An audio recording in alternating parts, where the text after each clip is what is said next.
गणपती येतोय, गणपतीला जीवसाथीवेळी खड्डामुक्त रस्ते असावेत एवढं सांगून पण या सन्माननीय शिवसाहेबांनी दुर्लक्ष केलं आणि अजूनही उद्या विसर्जन आहे. आजऱ्यातील कुठेही खड्ड्यात बघितलं तर त्याच्या बाजूला ढीग मारून ठेवलं म्हणून दिसेल, पण पसरवायला यांना वेळ मिळाला नाही.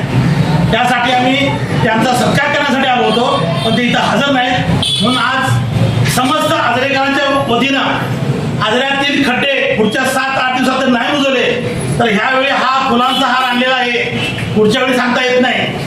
हे हा तुमचा सन्मान. परत असे निष्क्रिय अधिकारी आणि कर्मचारी नगरपंचायतला लागू नयेत. आमचा श्री गणेशाकडे प्रार्थना आहे की असे निष्क्रिय अधिकारी आणि कर्मचारी कमीत कमी आजरा शहराला लागू नयेत, ही एवढीच विनंती.